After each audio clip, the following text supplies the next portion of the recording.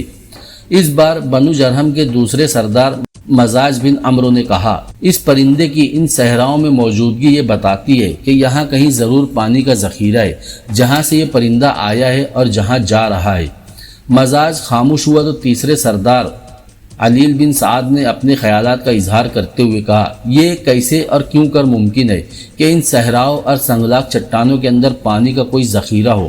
برسوں سے ہم تجارت کی غرض سے یمن اور شام کے درمیان سفر کر رہے ہیں، پر ان صحراؤں کے اندر ہم نے کبھی پانی کا کوئی ذخیرہ نہیں دیکھا۔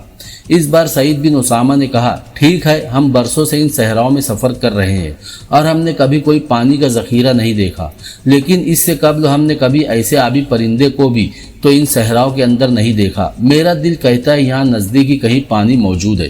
پھر سعید نے آنے والے نوجوان سے کہا، اپنے 2 اور ساتھیوں کو ہمراہ لو اور جس سمت سے یہ پرندہ آیا ہے اس سمت ذرا آگے جا کر دیکھو، کہیں پانی کا ذخیرہ ہوگا۔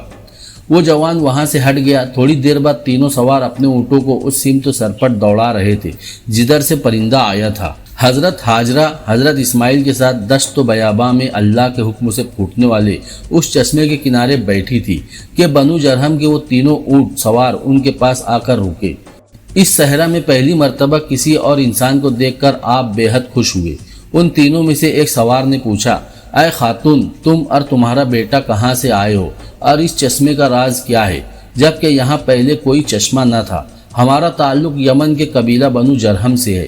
یمن سے شام کی طرف جاتے ہوئے ہمارا تجارتی کارواں صحرا کے اندر بھٹک گیا۔ اس دوران ہمیں فضا میں ایک آبی پرندہ اڑتا دکھائی دیا جو اس طرف سے آیا تھا، لہٰذا ہمیں شک ہوا کہ ادھر پانی کا ذخیرہ ہے۔ ہمارے سردار نے ہمیں اس طرف روانہ کر دیا اور اب اس چشمے اور اس کے ارد گرد جمع ہو جانے والے پانی کو دیکھ کر ہمارے اندازے درست ثابت ہو گئے ہیں۔ جواب میں حضرت ہاجرہ نے اپنے پورے حالات حضرت ابراہیم کے وہاں سے دشت میں چھوڑنے اور چشمہ جاری ہونے تک تفصیل سے کہہ دیے۔ یہ سب سن کر وہ تینوں سوار وہاں سے چلے گئے۔ بنو جرہم کے تینوں سردار وہیں خیمے کے سائے میں بیٹھے تھے کہ وہ تینوں سوار ان کے پاس آئے اور ان میں سے ایک نے خوشی سے چلا کر کہا، اے سرداران جرہم، ہم ایک معجزہ، ایک خرق عادت، ایک فوق البشری واقعہ دیکھ کر آ رہے ہیں۔ ان صحراؤں کے اندر پانی کا ایک چشمہ جاری ہے جس کی وجہ سے دشتوں کے اندر پانی کا ایک ذخیرہ جمع ہو گیا ہے، اور اس چشمے کے کنارے ایک خاتون اور اس کا بیٹا رہ رہے ہیں۔ عورت کا نام ہاجرہ اور اس کے بیٹے کا نام اسماعیل ہے۔ اس کے بعد اس نے حضرت ہاجرہ اور اسماعیل کے پورے حالات اپنے سرداروں کو سنا ڈالے۔ جب وہ سوار خاموش ہوا تو مزاج بن عمرو نے کہا، یہ سوار تو بہت اچھی خبر لائے ہیں۔ اگر یہاں پانی وافر ہے تو پھر ان صحراؤں کے اندر آباد ہو کر ہم اپنے لیے خوب غلہ اور اناج پیدا کر سکتے ہیں اور اس تجارت سے زیادہ کچھ کما سکتے ہیں۔ یہ زمین برسوں سے پانی کی منتظر ہے، اسے کسی نے جوتا ہی نہیں، اور جب ہم اسے جوت کر پانی دیں گے تو یہ ہمارے لیے بے شمار غلہ اور پھل پیدا کرے گی۔ محلیل بن سعد نے بھی بولتے ہوئے کہا، مزاج ٹھیک کہتا ہے، اس زمین کو جوت کر ہم اپنی ضرورت سے کہیں زیادہ پھل اور غلہ پیدا کر سکتے ہیں۔ بنو جرہم کا اول سردار سعید بن اسامہ اٹھ کھڑا ہوا اور اپنا ہاتھ بلند کر کے اس نے چلا کر کہا، اے بنو جرہم، اٹھ کھڑے ہو، اس چشمے کی طرف کوچ کرو اور وہاں اپنی خوشحالی کا سامان پیدا کرو۔ پانی کے ذخیرے اور چشمے کی خوشخبری سن کر آن کی آن میں بنو جرہم کے ایک خیمے سے آخری خیمے تک خوشی کی لہر دوڑ گئی۔ پھر سعید بن اسامہ کے حکم پر بنو جرہم وہاں سے کوچ کر کے چشمے کی طرف روانہ ہو گئے۔ جس وقت بنو جرہم وہاں پہنچے تو سب سے پہلے وہ پانی کے ذخیرے کے پاس خیمہ زن ہوئے۔ پھر تینوں سردار حضرت ہاجرہ کے پاس آئے اور سعید بن اسامہ نے حضرت ہاجرہ کو مخاطب کر کے پوچھا، اگر آپ اجازت دیں تو ہم یہاں مستقل طور پر قیام کر لیں، اس طرح آپ کے پاس رونق بھی رہے گی اور ہم اس پانی سے فائدہ اٹھا کر یہاں غلہ اور پھل پیدا کریں گے اور اس علاقے کو آباد کریں گے۔ حضرت ہاجرہ نے کہا، مجھے خوشی ہوگی اگر تم لوگ یہاں آباد ہو، لیکن اس شرطوں کے ساتھ کہ پانی کے مالکانہ حقوق میرے پاس رہیں گے۔ بنو جرہم کے ان سرداروں نے شرط منظور کر لی اور وہاں آباد ہو گئے۔